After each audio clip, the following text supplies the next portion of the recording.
November 2nd, 1800.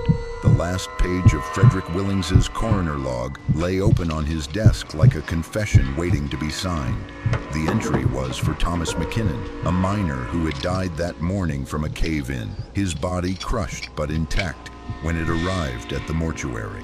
Yet in the column marked weight of remains, violent scratches of black ink had obliterated whatever number Willings had originally recorded. Tucked between the pages, a hastily scrawled note in different handwriting bore the shaking signature of Pastor Abel Holloway. "The numbers lie," it read in desperate script. "The man is a devil," but this was not the beginning of the story. This was the end of 11 years of meticulous record-keeping, 11 years during which the trusted coroner of Fallowfield had maintained the most thorough death records in all of Cinderfall County.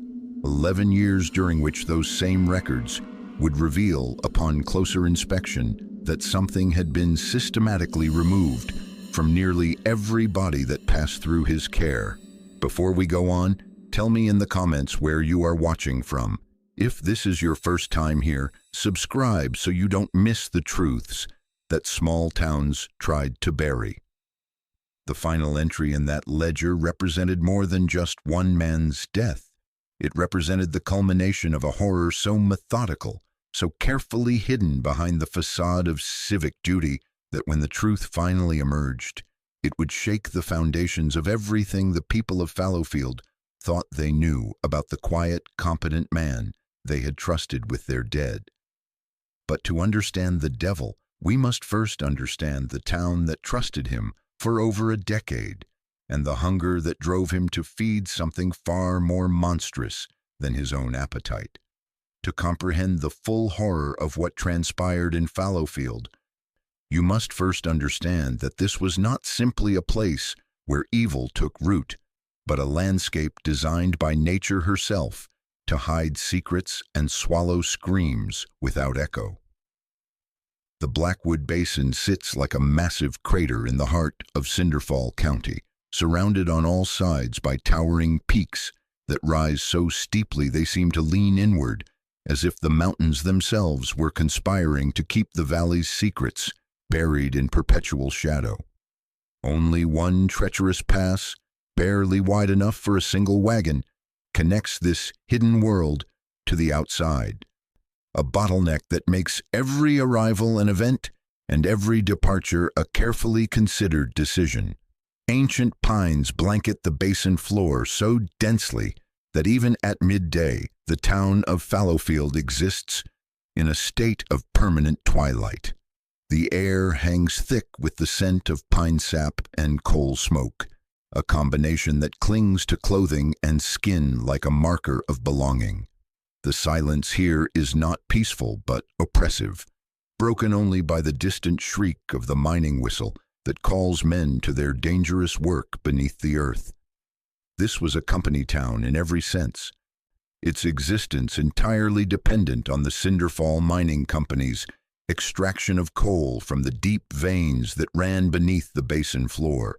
The company owned the land, the houses, the general store, and most importantly, the single pass that controlled all movement in and out of the valley. Workers lived in identical wooden structures arranged in neat rows like tombstones, their lives as regimented and predictable as the shifts that took them into the mountain's belly. But isolation breeds more than dependence. It breeds suspicion.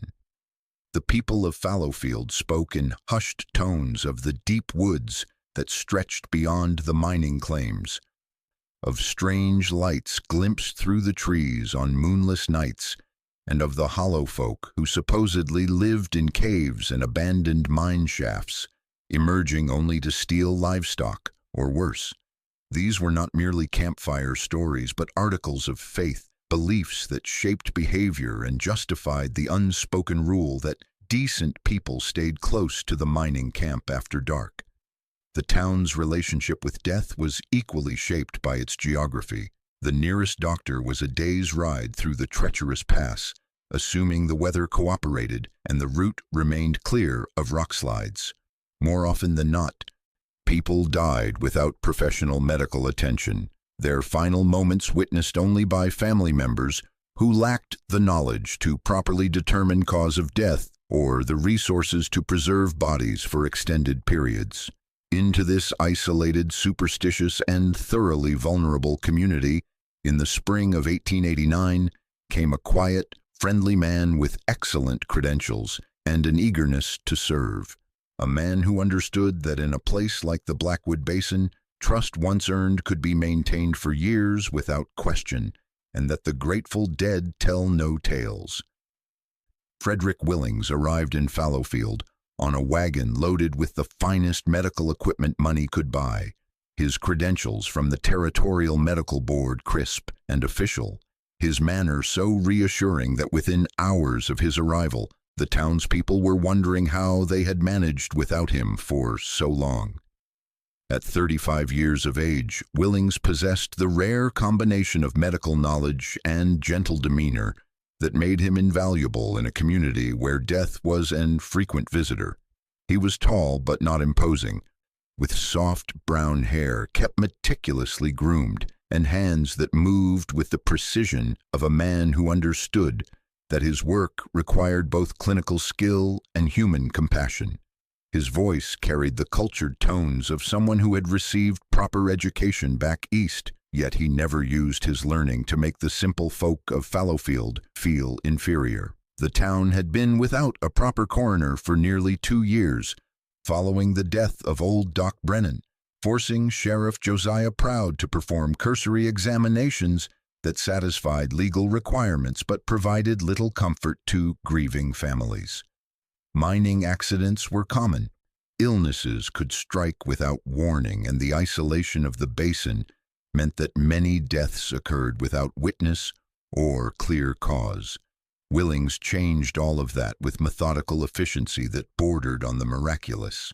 His first act was to establish a proper mortuary in the basement of the old mining company office, a space he transformed into a model of cleanliness and organization. Shelves lined the walls, holding bottles of chemicals whose labels bore names that impressed visitors even if they could not pronounce them. His examination table was a thing of beauty, crafted from solid oak and fitted with brass fixtures that gleamed under the oil lamps he had installed to provide adequate illumination for his work. But it was his treatment of the bereaved that truly set Willings apart from any medical professional the town had ever known. He possessed an almost supernatural ability to provide comfort in moments of deepest grief, speaking to widows and orphans with a combination of clinical authority and spiritual solace that left families feeling not just informed about their loss, but somehow blessed by his presence. He would explain the cause of death in terms simple enough for a child to understand, yet scientific enough to satisfy the most skeptical mind. The families particularly appreciated his attention to detail in preparing bodies for burial. Where Doc Brennan had been content with basic preservation techniques, Willings employed advanced embalming methods that he claimed to have learned during his studies in Philadelphia. Bodies emerged from his care looking peaceful, almost alive, their skin retaining a healthy color that made the viewing process less traumatic for loved ones. Children who had died pale and wasted from fever appeared rosy-cheeked and serene, as if they had simply fallen into a pleasant sleep. Dr. Alistair Finch, the town's aging physician, initially viewed Willings's arrival with the suspicion that professionals reserve for potential competitors, but he quickly discovered that the coroner had no interest in treating the living, preferring to focus his considerable skills on providing dignity to the dead and comfort to those they left behind. The two men developed a working relationship that benefited the entire community, with Dr. Finch handling medical emergencies while Willings managed the delicate business of death with unprecedented professionalism. Sheriff Proud found Willings to be a godsend, a man who could provide detailed reports about causes of death that satisfied both territorial authorities and insurance companies. Mining accidents, which had previously required lengthy investigations, and conflicting testimonies were now documented with scientific precision that left no room for doubt or dispute. The Cinderfall Mining Company particularly appreciated reports that clearly established when deaths resulted from worker carelessness rather than company negligence. Willings established his personal residence in a small but neat cabin at the very edge of town, positioned where the mining camp ended and the deep woods began.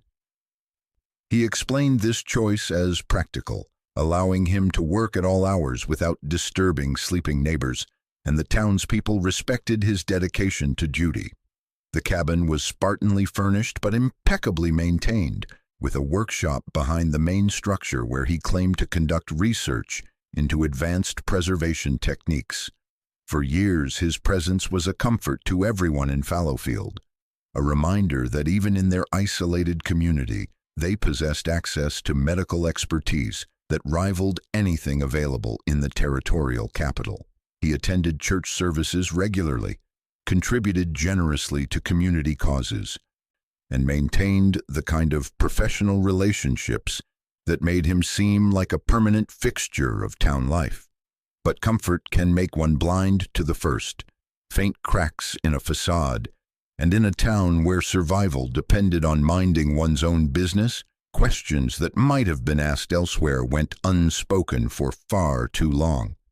The first crack in Fredrick Willings's carefully constructed reputation appeared on a bitter February morning in 1892, when Martha Henley came to claim her husband's body after he died in a senseless bar fight. Big Jim Henley had been a popular man despite his drinking, a skilled miner whose strength was legend, even among men who earned their living moving tons of rock with their bare hands. Martha had been married to Jim for nearly 20 years, and she knew his body as intimately as any wife knows her husband's form. So when she lifted the sheet to view his prepared remains, she knew immediately that something was wrong. Where Jim had been solid and heavy even in death, this form seemed strangely light, almost hollow, as if something vital had been removed. When she placed her hands on his chest, her fingers seemed to sink deeper than they should have, as if pressing against empty space. Her concerns were met with gentle condescension from Willings, who explained that what she was experiencing was entirely normal in cases of violent death. The process of preparing remains for viewing, he assured her, sometimes required the removal of damaged organs to prevent further deterioration and ensure the deceased appeared peaceful, rather than displaying their injuries. Dr. Finch, summoned to provide a second opinion, nodded gravely and confirmed Willings's explanation. The combination of the fight itself and the rapid decomposition that could occur in cases of violent death made it entirely reasonable that the body might feel different than Martha remembered. He suggested with awkward kindness that she focus on saying her goodbyes rather than dwelling on medical details. The women of the town rallied around Martha with fierce protectiveness, but their comfort came wrapped in gentle corrections. They reminded her that grief could play tricks on memory, that the shock of losing Jim so suddenly might be causing her to imagine changes that were not really there. Mrs. Eleanor Vance, who ran the boarding house and served as keeper of town gossip, suggested that Martha should trust the medical professionals rather than her own confused senses. Sheriff Proud listened to Martha's concerns with the patience of a man who had dealt with countless grieving relatives. He examined the body himself, noting that it appeared prepared with Willings's usual skill. The weight difference Martha insisted she felt was likely the result of removing blood and fluids during embalming, a necessary process that few people understood. Within a week, the incident had become a morbid joke among the miners. They spoke in hushed, uncomfortable tones about Hollow Jim and made crude jokes about Martha's imagination getting the better of her grief. The story was repeated with the nervous laughter that accompanies tales too disturbing to take seriously, but too persistent to completely dismiss. But Martha Henley was not given to flights of fancy, and the memory of that wrong feeling beneath her hands never left her. She began paying closer attention at other funerals, noting how other bodies seemed to rest differently in their coffins, how some grieving relatives would pause with the same confused expression she had worn. The incident faded from general conversation, as such things do in communities where survival requires focusing on the present rather than dwelling on uncomfortable mysteries. But a shadow remained, a whisper of doubt that would occasionally surface in quiet conversations between women who had their own reasons to question what they had been told. The shadow that would only grow with each new body that passed through Fredrick Willings's meticulous care, and with each family who found themselves wondering why their final goodbye felt so strangely hollow. Pastor Abel Holloway arrived in Fallowfield on the first day of June 1900, carrying nothing but a worn leather satchel, a King James Bible, and the unshakable conviction that God had called him to minister to the souls of this forgotten mountain community. At 28 years of age, he possessed the lean intensity of a man who had wrestled with doubt and emerged victorious, his pale blue eyes burning with the fervor of someone who had found his purpose in bringing light to dark places. The Methodist Church had assigned him to Fallowfield after the previous pastor had abandoned his post without explanation, fleeing the basin under circumstances that church authorities preferred not to discuss in detail. Holloway saw this as divine providence rather than professional punishment, an opportunity to prove his worth by shepherding a flock that previous ministers had found too challenging or too isolated to serve effectively. His first impression of the town was one of spiritual decay, masquerading as rustic simplicity. The church building itself had fallen into disrepair, its windows clouded with grime and its pews occupied more by dust than by congregants. The mining company's influence permeated every aspect of daily life, creating a community where worldly concerns took precedence over spiritual development and where the rhythm of shifts and paydays had replaced the sacred calendar of Sundays and holy days. But it was the people's relationship with death that most troubled the young pastor. In other communities he had served, death was met with grief tempered by faith, families finding comfort in the promise of eternal reunion and the hope of resurrection.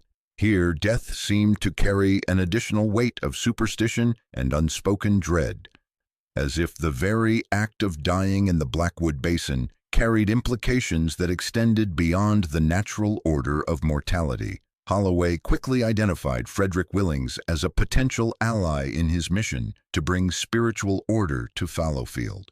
The coroner impressed him immediately with his professional competence and apparent compassion for grieving families, qualities that the pastor recognized as essential for effective ministry to the bereaved. Their first meeting, conducted over coffee in Willings's meticulously organized office, left Holloway convinced that he had found a kindred spirit, someone who understood the sacred responsibility of caring for people during their most vulnerable moments.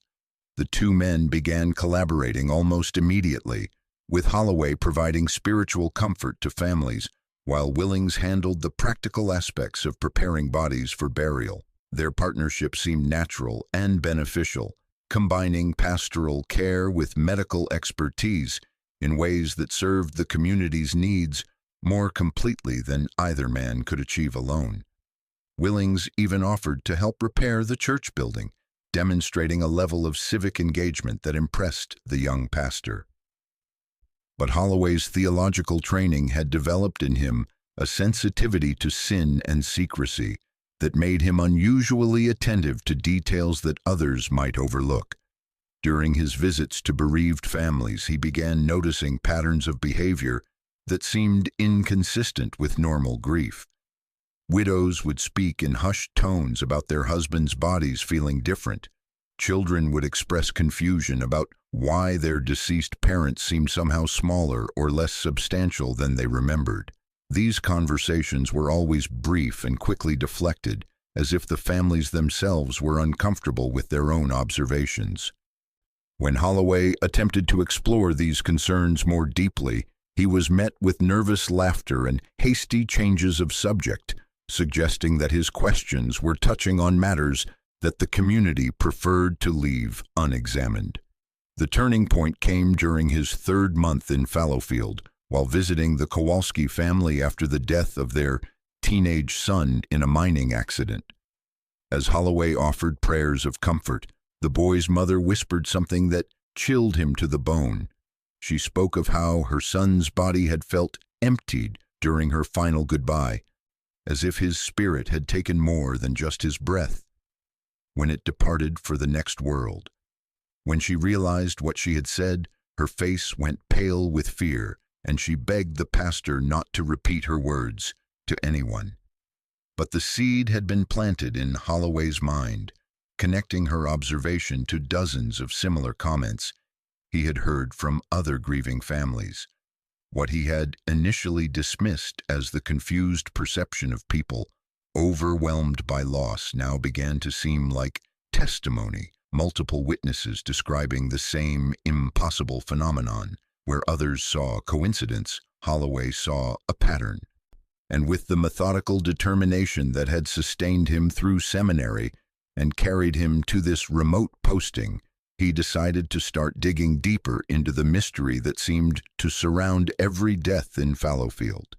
Holloway's investigation began with the most mundane of activities, a careful comparison of public records that any diligent pastor might undertake to better understand his congregation's needs. He spent long evenings in the cramped church office, spreading out copies of the Fallowfield Ledger's obituary columns alongside burial permits and death certificates, looking for patterns that might explain the strange consistency of families' concerns about their deceased loved ones. What he discovered was a masterpiece of systematic deception hidden in plain sight within the very documents that were meant to ensure accountability and proper procedure. Fredrick Willings's coroner logs were models of thoroughness and professional detail, recording not just causes of death, but precise measurements of height, weight, and physical condition for every body that passed through his care. Yet when Holloway compared these official measurements to the observations recorded in obituaries and family testimonies, subtle but persistent discrepancies began to emerge. The pattern was not immediately obvious because Willings had been supremely careful in his selections. Bodies that showed evidence of tampering belonged almost exclusively to three categories of victims: those who died alone without close family to notice changes, accident victims whose injuries provided plausible explanations for missing tissue, and the indigent dead whose families lacked the social standing to question official medical procedures. Miners who died in cave-ins were particularly vulnerable to Willings's system. Their families told that crush injuries required extensive removal of damaged organs to prevent decomposition and preserve dignity for viewing. Elderly residents who died of natural causes in their solitary cabins were ideal subjects, as their isolation meant that days or even weeks might pass before bodies were discovered, providing ample time for Willings to perform his extractions while claiming that decomposition had necessitated extraordinary preservation measures. But it was the handling of stillborn children and infant deaths that revealed the true scope of Willings's operation. These smallest victims, whose families were often too overwhelmed by grief to examine bodies closely, showed the most dramatic weight discrepancies between initial measurements and final burial preparations. Willings would explain these differences as the result of fluid drainage and tissue consolidation during embalming, medical terms that grieving parents were in no condition to question or verify. The system extended beyond simple body harvesting to include a sophisticated method of transportation and distribution. Holloway's careful study of Willings's movements revealed that the coroner made regular trips into the deep basin, ostensibly to collect medicinal plants and maintain his research into preservation techniques. These excursions always occurred during new moon periods when darkness provided maximum concealment, and they followed routes that avoided the main mining trails, where company supervisors might observe unusual activity. Willings's specially constructed wagon contained a false bottom compartment that could hold considerable cargo while appearing to carry only his standard medical supplies and preservation chemicals. The compartment was accessed through a panel hidden beneath his driver's seat, invisible to casual observation but large enough to transport substantial quantities of harvested tissue without detection. Most disturbing was the evidence that Willings had been refining his methods over the years, becoming increasingly bold in his extractions as he gained confidence in the community's trust and the effectiveness of his cover stories. Early victims showed minimal tissue removal, but more recent cases revealed extensive harvesting that left bodies little more than skin, stretched over empty cavities held in shape only by Willings's expert use of padding and cosmetic preparation. The pastor's growing horror at these discoveries was compounded by his realization that dozens of families had unknowingly buried loved ones who had been systematically gutted by the man they trusted to provide dignity in death. The violation extended beyond the physical desecration to encompass a profound betrayal of the sacred relationship between the living and the dead, turning funeral rites into elaborate deceptions designed to hide unspeakable crimes. Yet for all his methodical documentation of Willings's system, Holloway still faced the most disturbing question of all.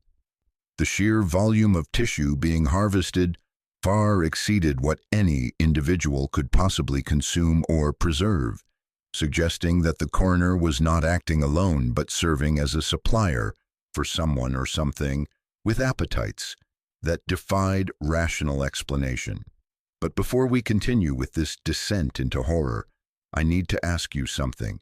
If you're following this investigation into the darkest corners of human appetite, subscribe right now, because what we're about to uncover will challenge everything you thought you knew about the lengths people will go to protect their own. The paper trail pointed to a horrifying conclusion. But where was the evidence? And more importantly, where was the destination for these grim deliveries that Willings made under cover of darkness into the deep recesses of the Blackwood Basin? Desperate for physical evidence that would support his horrifying theories, Holloway realized he needed to venture beyond official records and seek out those who lived closest to the basin's dark secrets. His inquiries led him to a figure whispered about in the most superstitious corners of Fallowfield's gossip, a reclusive woman known only as Mute Maggie, who trapped animals in the deepest reaches of the forest.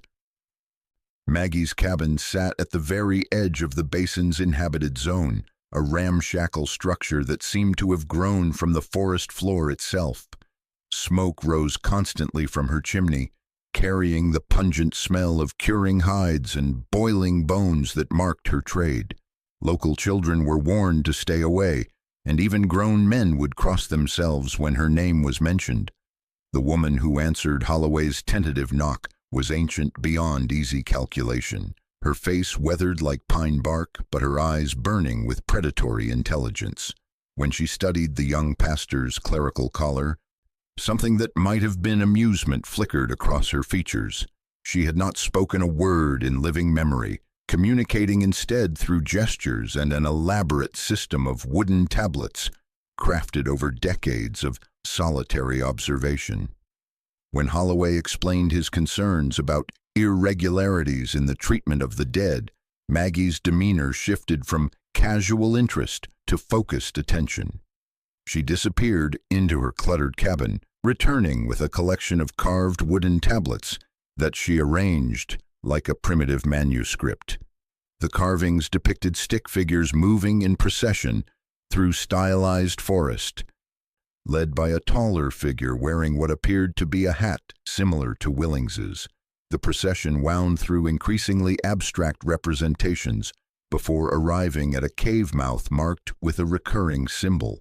The symbol was unlike anything in Holloway's experience, a circle that had been deliberately broken, its circumference interrupted by jagged lines suggesting violence or destruction. Maggie pointed to this mark repeatedly, her gnarled finger tapping with increasing urgency, as if the symbol carried significance that transcended conventional communication. The final tablet sent a chill through Holloway's blood. Here, the procession had reached its destination, and the stick figures were arranged around what appeared to be a gathering place.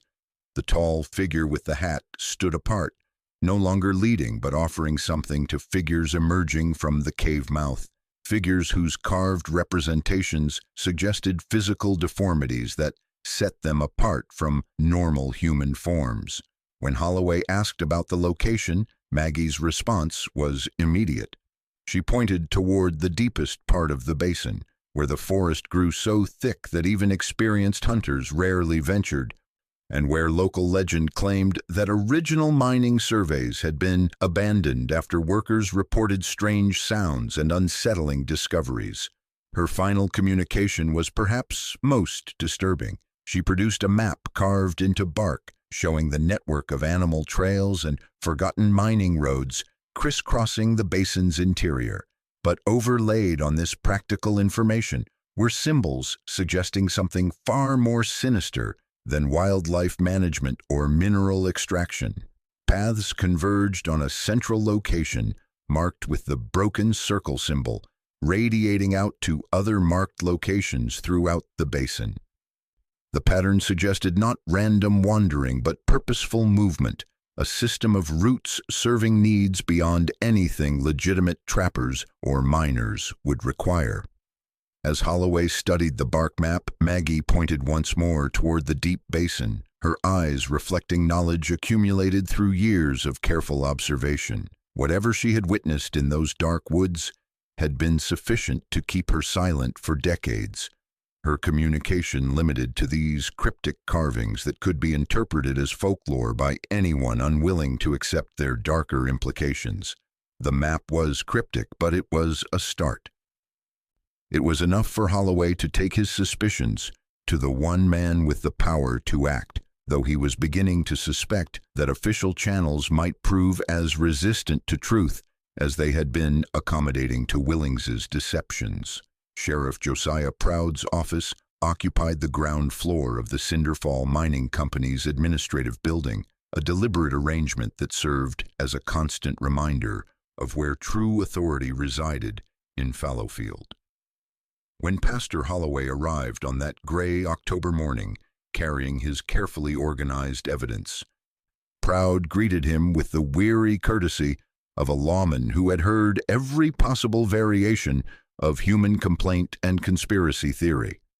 At 52 years of age, Proud had served Fallowfield for over 2 decades, maintaining order through a combination of practical wisdom and selective blindness that allowed the community to function despite its underlying tensions and superstitions.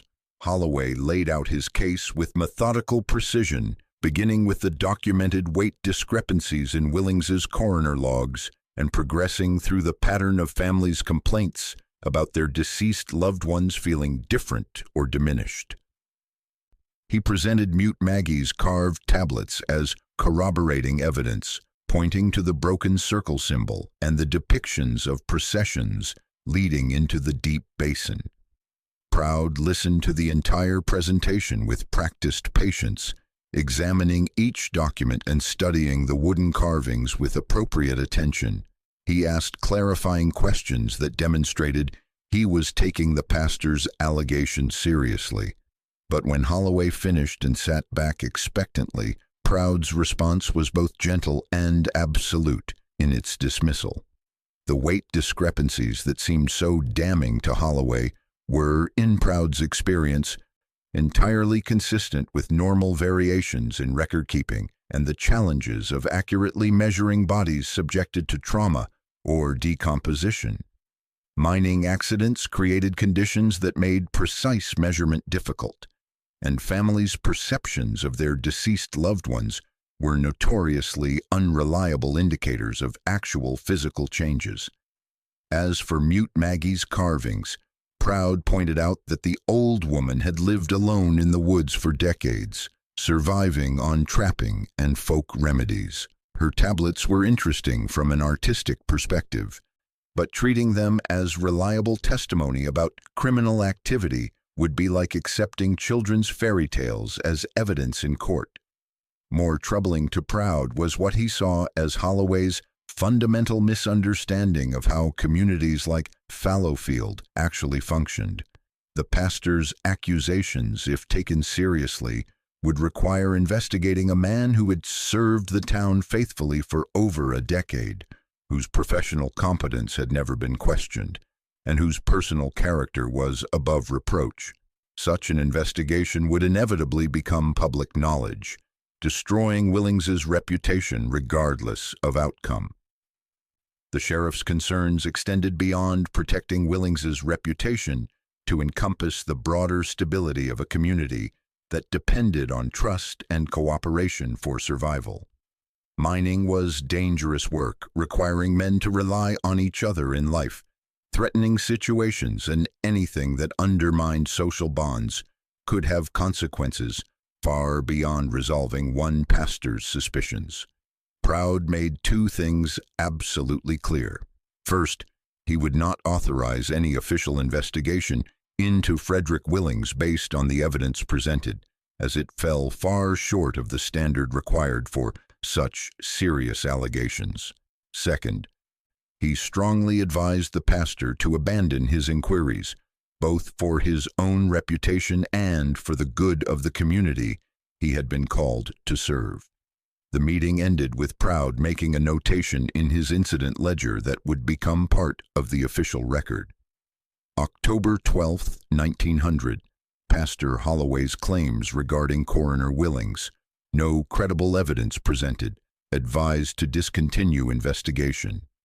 As Holloway left the sheriff's office, clutching his rejected evidence and feeling the weight of official dismissal, he realized that justice would not come through conventional channels. The very system that should have protected the community had instead become complicit in protecting the predator from exposure, prioritizing stability over truth and reputation over justice.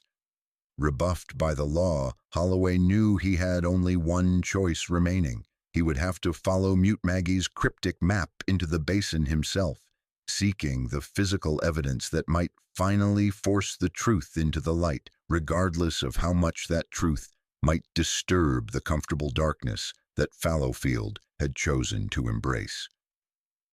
3 nights after his dismissal from Sheriff Proud's office, Holloway found himself standing outside Fredrick Willings's mortuary in the cold October darkness, clutching a skeleton key that Eleanor Vance had reluctantly provided. The boarding house keeper's network of favors had proved more useful than official channels, though Holloway suspected she would withdraw cooperation if she knew the true purpose of his midnight visit.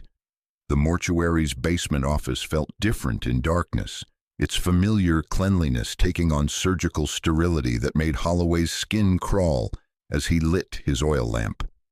Willings's meticulous organization now seemed obsessive and sinister, each bottle precisely arranged, every instrument gleaming with attention to detail that suggested purposes beyond simple professional competence.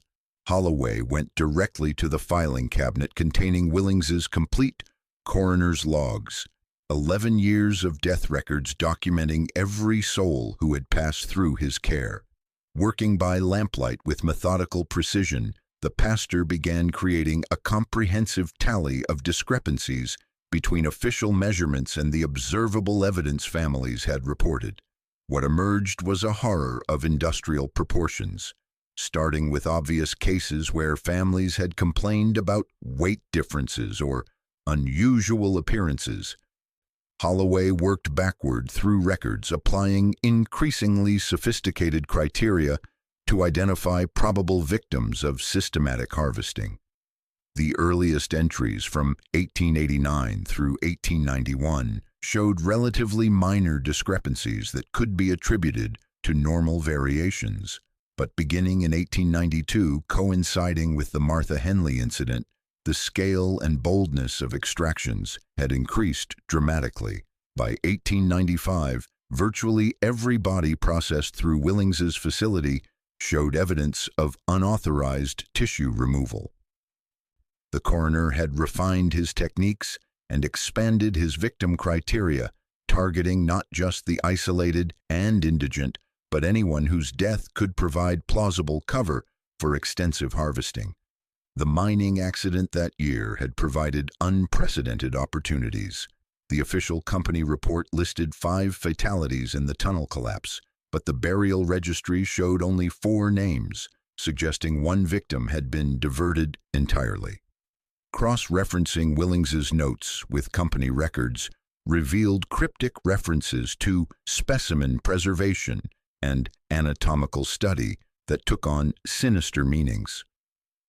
The pattern of infant and child deaths revealed true depths of depravity. These smallest victims, whose families were too devastated to examine bodies closely, showed the most dramatic evidence of tissue removal.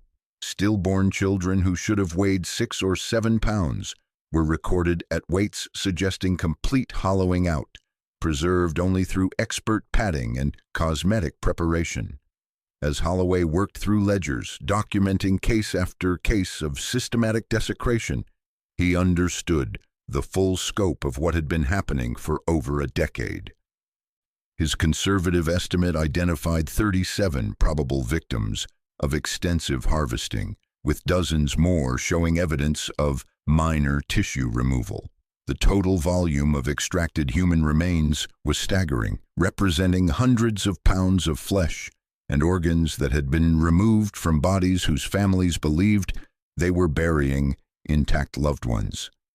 The scale suggested not individual consumption, but something approaching commercial distribution, as if Willings were supplying a market requiring regular, substantial deliveries. Most disturbing was evidence that Willings had been keeping detailed extraction records separate from official logs. Hidden behind medical journals, Holloway discovered a private ledger written in code that substituted symbols for names and anatomical terms. Entries corresponded precisely with suspicious deaths, documenting not just what had been taken, but where it had been delivered. Delivery locations were identified only by symbols, but one appeared with disturbing frequency, the same broken circle that Mute Maggie had carved. The symbol appeared in over half the entries, suggesting a primary destination, receiving regular shipments for nearly a decade. As Holloway sat surrounded by evidence of systematic cannibalism operating under legitimate medical cover, he heard the sound that chilled him. Wagon wheels and hooves were approaching, and through the basement window he could see Fredrick Willings returning from whatever business had called him into the October night. The number of victims was unimaginable, the operation's scale beyond anything Holloway had conceived when investigating subtle discrepancies. But the evidence raised a terrifying question that made his blood run cold. What could possibly require such a vast and gruesome supply of human flesh delivered with the regularity of a weekly grocery order? 5 nights later, on the moonless evening of November 1st, Holloway found himself crouched behind a fallen pine tree deep in the Blackwood Basin, watching Fredrick Willings load his specially constructed wagon with cargo that made the pastor's stomach turn. The coroner worked with methodical efficiency in darkness, transferring wrapped bundles from his false-bottom compartment to the wagon bed, each package carefully secured against the damp night air. Holloway had been following Willings for over 3 hours, using Mute Maggie's bark map to navigate the treacherous network of abandoned mining roads and animal trails that led deeper into the basin than any respectable citizen had ventured in decades. The journey had taken them into primeval wilderness where massive pines blocked out starlight and the air seemed thick with the accumulated silence of centuries. The wagon's destination proved to be a clearing hidden within a natural depression, surrounded by granite outcroppings that provided perfect concealment. What Holloway saw there challenged every assumption he had made about the nature of Willings's operation and the scope of the horror he had been investigating. The compound consisted of 7 crude structures arranged around a central fire pit, each built from logs and stones with primitive craftsmanship that suggested isolation from conventional building techniques. These were permanent dwellings built to house a community that had lived in this hidden valley for years, possibly decades. A wooden palisade surrounded the settlement, its pointed stakes reaching 12 feet in height, and topped with what appeared to be sharpened bones arranged in decorative patterns that hurt to look at directly. The only entrance was a heavy gate constructed from split logs and reinforced with iron bands that gleamed dully in the firelight. As Holloway watched, figures began emerging from the crude dwellings to greet Willings's arrival. What he saw defied rational explanation. The inhabitants bore unmistakable signs of generations of inbreeding, their bodies twisted by genetic abnormalities that made them seem like caricatures of normal human form. Some walked with lurching gaits caused by malformed spines or mismatched limb lengths. Others displayed enlarged heads and receding chins, characteristic of severe developmental disorders. Most disturbing were those whose faces showed vacant expressions, yet who moved with coordinated purpose, following learned behaviors rather than acting from individual decision. But their eyes haunted Holloway most deeply.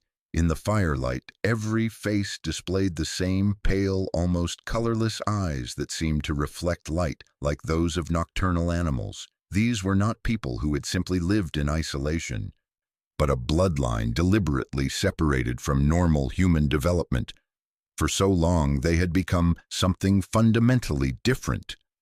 The greeting ceremony revealed the true relationship between Willings and this grotesque family. The coroner was not received as a supplier, but as a beloved son returning home with gifts. An ancient woman emerged from the largest dwelling, her body bent nearly double with age, but her authority unmistakable as others deferred to her presence. She embraced Willings with fierce maternal affection, and Holloway could hear her voice carrying across the clearing as she spoke in a dialect so corrupted by isolation it barely resembled recognizable speech. What he could understand chilled him more than the November cold. She spoke of the harvest Willings had brought, of the sustenance that would keep their blood pure and their family strong through winter. She referred to Fallowfield's townspeople not as individuals but as the meat, and praised Willings for faithful service in providing for his true family's needs. The unloading process revealed the full scope of what Holloway had witnessed.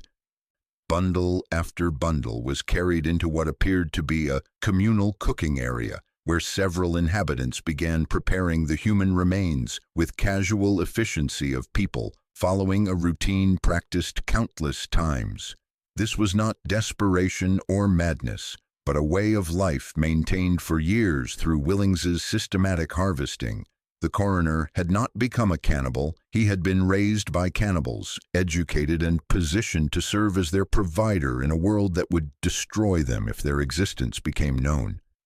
As Holloway watched in paralyzed horror, understanding dawned with crushing weight. The coroner was not a lone monster who had corrupted his position of trust.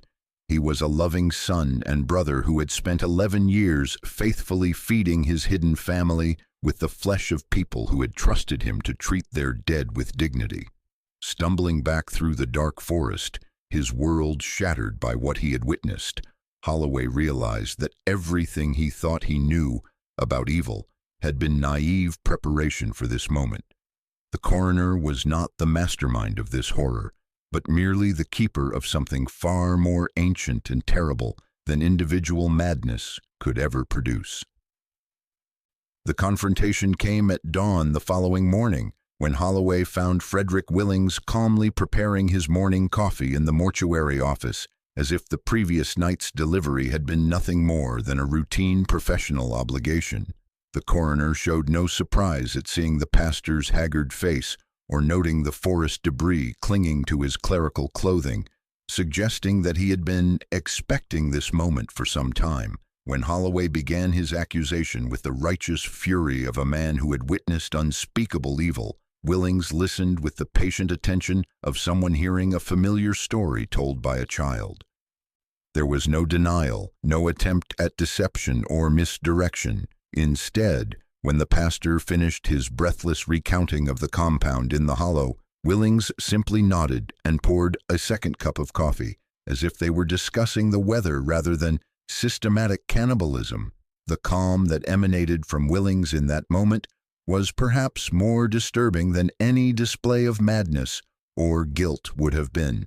Here was a man completely at peace with actions that should have shattered any normal human conscience, speaking about his family's needs with the same matter-of-fact tone that other men might use to discuss crop rotations or livestock management. Willings explained that he had been sent out into the world at the age of 16, educated and trained specifically to obtain a position that would allow him to provide for his true family's sustenance. His medical education had been financed by gold that his ancestors had accumulated through decades of carefully planned raids on mining camps and isolated homesteads, wealth that had been hoarded specifically to purchase the credentials necessary for his mission. The selection of Fallowfield had been deliberate rather than coincidental. The basin's isolation made it perfect for his family's needs, while the dangerous nature of mining work provided a steady supply of bodies whose disappearance or alteration would be less likely to attract outside attention. The previous coroner's death had been neither natural nor accidental, though Willings spoke of it as simply removing an obstacle to his family's survival. What chilled Holloway most deeply was Willings's obvious love for his hideously deformed relatives. He spoke of his mother, the ancient matriarch who had embraced him in the compound, with the devotion of a dutiful son describing a beloved parent. He referred to his siblings and cousins not as monsters but as family members who deserved care and protection, people whose unique needs required special provision that only he was positioned to provide. The ideology that drove this systematic harvesting was not individual madness, but a belief system that had been refined over generations of isolation. According to Willings, his family represented the pure remnant of an earlier form of humanity, one that had been corrupted and weakened by contact with outsiders. The consumption of human flesh was not an aberration, but a sacred duty, a way of absorbing the strength of the fallen while maintaining the bloodline separation from a world that would never understand their true nature. Willings spoke of the townspeople of Fallowfield not with hatred but with a kind of benevolent condescension, viewing them as a resource that had been provided by Providence for his family's sustenance. Their deaths served a higher purpose by feeding people whose existence was more precious than the brief lives of ordinary individuals who would be forgotten within a generation. The most disturbing revelation came when Willings produced his last will and testament, a document he had prepared years earlier in anticipation of this eventual exposure. The will bequeathed his entire estate, including a detailed map of the compound's location and instructions for continuing the harvest, to his beloved kin in the deep basin. It was clear that he viewed himself not as the originator of this horror, but as a single link in a chain that would continue long after his death. When Holloway demanded to know how many others knew about the compound, Willings smiled with genuine warmth and explained that knowledge of his family's existence had been carefully managed for decades. Certain individuals in positions of authority had been made aware of the situation and had chosen to prioritize community stability over abstract moral concerns, understanding that some secrets were better left buried. The revelation was more terrifying than any simple murder could have been because it represented not individual evil but institutional complicity, a systematic acceptance of horror in exchange for maintaining the comfortable illusion of civilization. Willings was not a monster who had corrupted his position of trust, but a faithful servant who had spent 11 years fulfilling a sacred obligation to people whose very existence challenged fundamental assumptions about human nature. As Holloway sat in stunned silence, absorbing the implications of what he had learned, Willings concluded their conversation with a gentle warning. The pastor's investigation had already attracted attention from people who preferred that certain truths remain hidden, and continuing his crusade would serve no purpose beyond destroying his own reputation and effectiveness as a spiritual leader. The revelation was more terrifying than simple murder because it was a belief system, a legacy passed down through generations and protected by a network of complicity that extended far beyond one man's crimes. And legacies, as Willings noted with quiet satisfaction, are much harder to kill than individual sinners. This time, Sheriff Proud could not dismiss Holloway's testimony with gentle condescension. The pastor's detailed account of the compound in the hollow demanded action regardless of the sheriff's personal preferences. Within hours, Proud had assembled a posse of 12 armed men for what they understood might become the most dangerous expedition in the basin's history. The raid took place on November 4th, with the posse approaching the clearing before dawn and waiting for full daylight before breaching the crude but formidable palisade. What they found defied expectations and frustrated hopes for decisive resolution. The 7 structures Holloway had described were empty, their crude furnishings abandoned but cooking areas still warm with recently extinguished ashes. The inhabitants had vanished completely, leaving behind only physical evidence of long occupation and signs of a hastily organized evacuation. The buildings had been systematically burned from within, their contents deliberately destroyed, while log walls remained as empty shells. The communal cooking area showed clear signs of recent use, with cutting tables stained dark and tools arranged with the same meticulous care that characterized Willings's professional equipment. More disturbing was the sophistication of their evacuation procedures. The compound had been abandoned with military efficiency, suggesting long-standing contingency plans for exactly this emergency.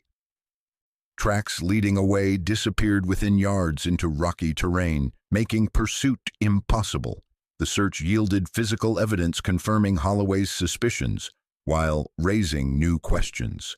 Hidden storage areas contained preserved human remains, organized with systematic precision. Carved symbols matching Mute Maggie's tablets were found throughout the settlement, suggesting a belief system extending beyond simple survival. While the posse conducted their grim inventory, Fredrick Willings was discovered dead in his mortuary office, seated peacefully at his desk as if he had fallen asleep while working. Dr. Finch's examination revealed he had consumed a fatal dose of strychnine, administered with the clinical precision that had characterized his career. No confession was found among his papers, and his final log entry recorded only routine administrative details. The poison had been measured with pharmaceutical accuracy, suggesting his death had been planned as carefully as every other aspect of his operation. The official response demonstrated the same preference for convenient explanations that had protected Willings throughout his career. Dr. Finch's death certificate listed accidental poisoning, suggesting the coroner had mistakenly consumed laboratory chemicals. The compound was described as an abandoned mining camp, with no mention of its actual inhabitants. Sheriff Proud's reports to territorial authorities described the affair as a tragic misunderstanding caused by an inexperienced pastor's imagination and a respected coroner's unfortunate accident. Physical evidence was quietly disposed of, and the location was declared off-limits due to unstable mining excavations. the Cinderfall Mining Company announced expanded logging operations throughout the deep basin, ensuring any future discoveries would be managed through corporate rather than legal channels.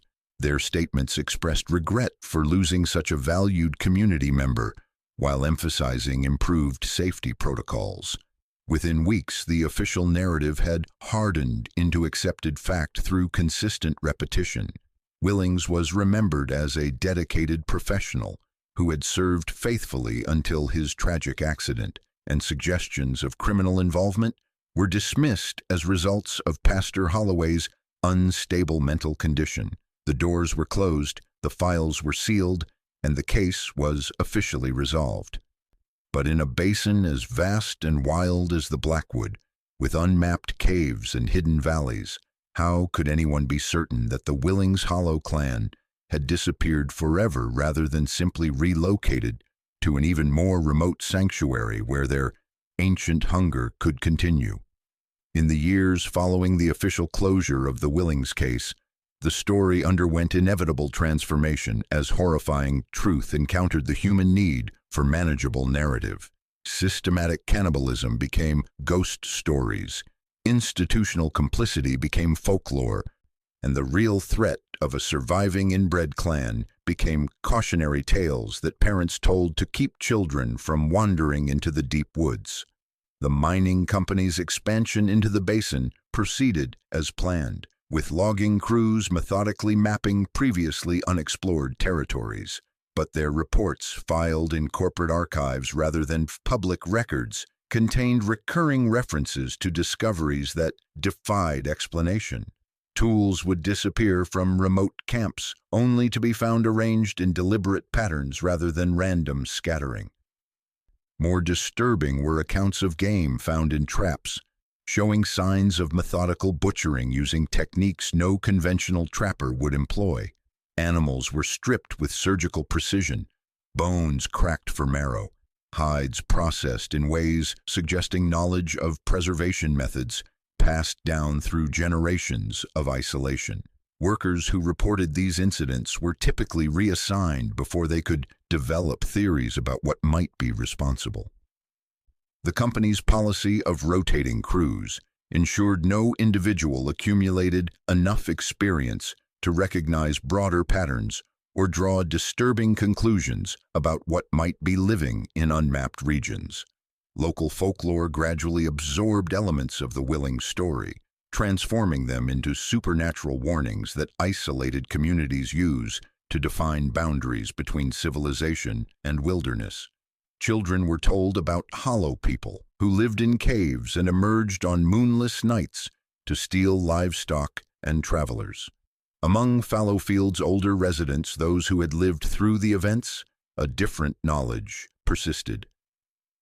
They spoke in coded language about families that had moved away suddenly, relatives who had disappeared during hunting trips, and the importance of never traveling alone where the trees grew too thick and silence felt too complete.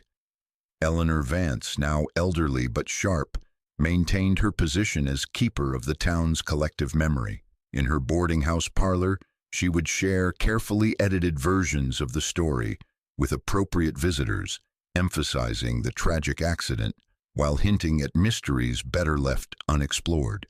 Dr. Finch, increasingly dependent on alcohol, would occasionally mutter about the impossibility of the coroner's supposed accident and the suspicious efficiency with which evidence had been disposed of. But his reputation for drinking ensured his observations were dismissed as the rambling of a compromised professional. The most persistent rumors centered on sightings reported by hunters venturing into the deepest parts of the basin. They spoke of smoke rising from areas where no legitimate camps should exist, sounds suggesting human activity in officially uninhabited wilderness, and tracks made by people with unusual physical characteristics. These accounts were always secondhand, passed along by individuals claiming to have heard them from anonymous sources, but the consistency of details, the way experienced woodsmen avoided specific areas, and the fact that knowledgeable guides refused work in certain territories suggested the stories might contain more truth than official records acknowledged. The records say the story ended in 1900, with the tragic death of a dedicated coroner and resolution of a case built on misunderstanding. But the land itself, with its endless capacity for concealment and history of harboring secrets that civilized society prefers not to acknowledge, continues to whisper different truths to those willing to listen. In the end, what we are left with is not the comforting narrative of official records, but the disturbing certainty that for 11 years, a trusted coroner systematically harvested human remains to feed his hidden family. The documents may lie and the authorities may choose convenient fictions, but the fundamental reality remains unchanged. The horror lies not in individual madness, but in the revelation that familial love can become monstrous when it serves appetites that civilized society cannot acknowledge. Fredrick Willings was driven not by cruelty, but by devotion, fulfilling obligations bred into his bones across generations of isolation. The complicity that protected him reveals something equally disturbing about institutional authority. Those who managed the aftermath were not evil men, but practical individuals who understood that some truths are too dangerous to acknowledge, that stability sometimes requires the careful management of reality rather than honest examination. If you've been following these dark histories that powerful forces tried to erase, subscribe so you don't miss the stories that official records refuse to tell. The ledger pages remain, and the numbers, however scratched out and denied, tell their own story of hunger that transcended moral boundaries and found satisfaction in the most forbidden feast of all.